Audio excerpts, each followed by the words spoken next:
Hello students, welcome to class 7, subject English, lesson number 1, 3 questions.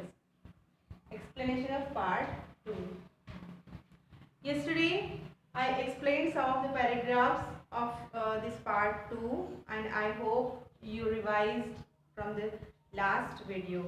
Now let's continue with another paragraphs of this part 2. Now let's start with the story. Now living the wounded man, जब king ने उस wounded man को उनके साथ सुलह कर लिया और जो वो मैन था बियर्डेड मैन उसको प्रॉमिस किया कि उसकी जो भी प्रॉपर्टी थी जो सीज्ड कर ली थी वो उसको वापस दे देंगे। और फिर leaving the wounded man the king went out of the hut and looked around for the hermit.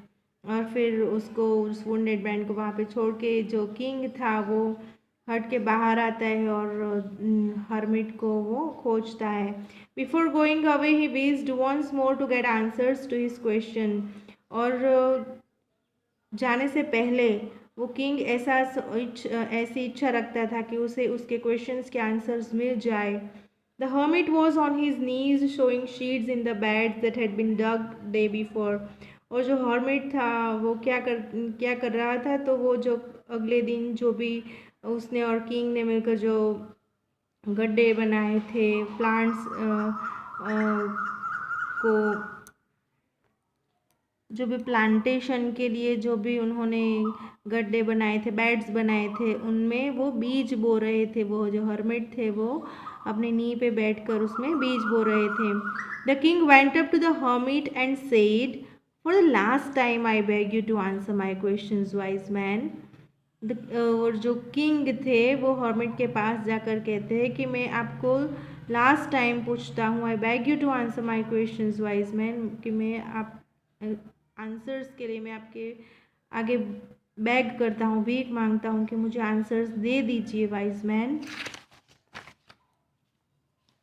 Now you have already been answered, said the hermit, still bending down to the ground and looking up at the king as he stood before him. जो king था वो hermit के सामने खड़े थे और जो hermit थे वो अभी भी still bending down to the ground की तरफ, ज़मीन की तरफ झुके हुए थे और वो किंग की तरफ देख कर कहते हैं, and looking up at the king की तरफ देख कर कहते हैं कि you have already been answered, आपको तो आपके आंसर्स ऑलरेडी मिल गए हैं। How have I been answered, what do you mean, मुझे कैसे आंसर मिल गए, आप क्या कहना चाहते हैं, what do you mean.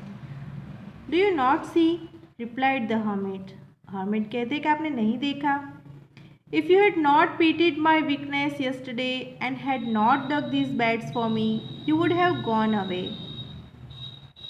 If you had not pitied my weakness, मेरी जो वीकनेस है, मेरी जो कमज़ोरी है उस पर अगर आपने दया न पीटी मीन्स दया करना, तो आपने उस मेरी वीकनेस पे जो, क्योंकि हर्मिट वो ओल्ड एंड वीक था, तो उन्होंने कहा कि आपने मेरी वीकनेस पे अगर दया नहीं की होती और मेरे लिए जो बेड्स है वो नहीं डग किए होते, जो गड्ढे हैं वो नहीं बनाए होते, you would have gone away, तो आप वहाँ से चले गए होते।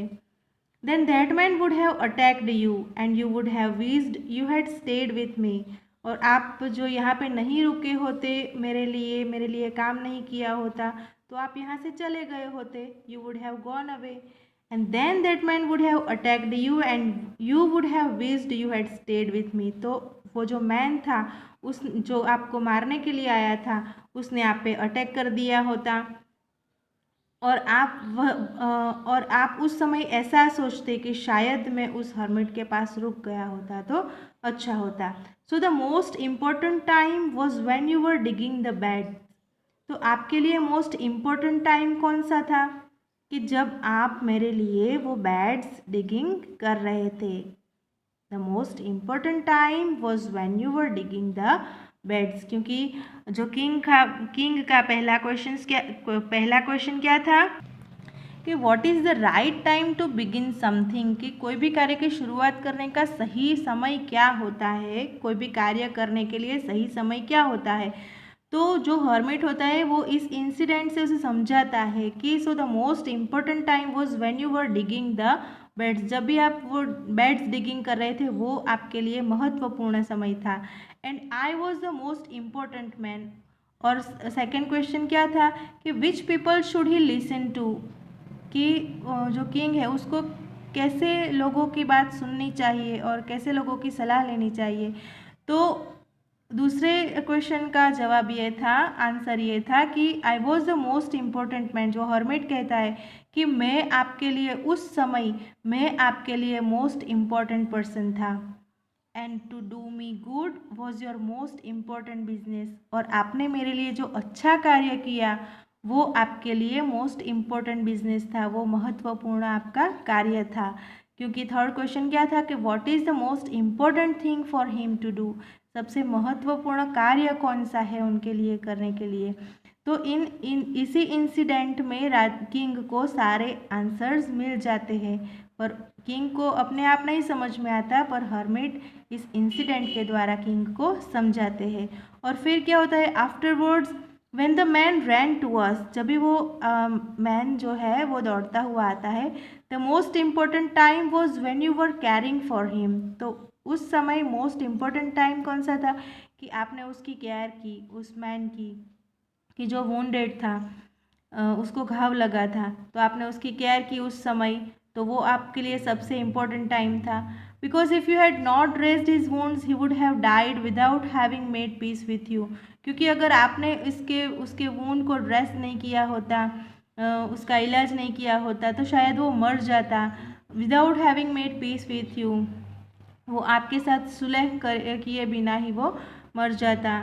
सो he was the most important man and what you did for him was the most important business, और आपने उसके लिए जो किया, उसका घाव जो अच्छा किया और उसको जिस तरह से हेल्प की, वो आपका मोस्ट इम्पोर्टेंट बिजनेस था, मोस्ट इम्पोर्टेंट कार्य था। Now remember then there is only one time that is important and that time is now. कौन सा टाइम इम्पोर्टेंट है हमारे लिए, हम सबको ये याद रखना है। और जो भी ये लैंग्वेज में हम जो भी स्टोरीज़ पढ़ते हैं उससे हमें कुछ ना कुछ मोरल सीखने को मिलता है, जो कि हमारे जीवन में भी हमें बहुत कुछ सिखाता है। और उसे मोरल लेके, उसी स्टोरीज से मोरल लेके हमें हमारी लाइफ में उसे फॉलो करना होता है। तो यहाँ पे भी एक बहुत अच्छा हमें मोरल सीखने को मिल रहा है कि हमें याद रखना चाहिए, there is only one time that is important and that time is now. अभी का जो समय है वो ही सबसे इम्पोर्टेंट टाइम है। It is the most important time because it is the only time we have any power to act, जो क्योंकि इस समय अभी हमारे पास कुछ भी कार्य करने का पावर होता है। The most necessary person is the person you are with at a particular moment. और नेसेसरी पर्सन, इम्पोर्टेंट पर्सन कौन सा होता है, तो some particular at some particular moment the person who are with us, जो person हमारे, जो व्यक्ति हमारे पास होता है कुछ पर्टिकुलर मोमेंट पे, ऐसी कुछ पर्टिकुलर क्षण होती है, उस समय जब हमारे पास जो व्यक्ति होता है वही हमारे लिए सबसे इम्पोर्टेंट पर्सन होता है, नेसेसरी पर्सन होता है। For no one knows what will happen in the future, क्योंकि हम फ्यूचर के बारे में सोच सकते हैं पर हम जानते नहीं हैं कि फ्यूचर में क्या होने वाला है। What will happen in the future, हमको कोई भी फ्यूचर नहीं जानता। And whether we will meet anyone else, और हम किससे मिलेंगे वो भी हम नहीं जानते। The most important business is to do that person good, और हमारा जो मोस्ट इम्पोर्टेंट कार्य है वो है किसी के लिए कुछ अच्छा करना। Because we were send into this world for that purpose alone, क्योंकि हमें इस दुनिया में भेजा गया है, तो इसी हेतु भेजा गया है कि हम इस दुनिया में आकर कुछ अच्छा करें, किसी के कुछ काम आ सके। ये बहुत अच्छी स्टोरी है, और इससे जो मोरल मिलता है वो हमें भी सीखना चाहिए कि हमें भी आज में विश्वास रखना चाहिए, ना कि हमें फ्यूचर की चिंता करके हमें आज को बर्बाद नहीं करना चाहिए। Now this story is written by Leo Tolstoy. Okay, Now you have to read these lesson. We will continue with this lesson with exercises and the new words. We will discuss about the new words and exercises in the next session. Thank you.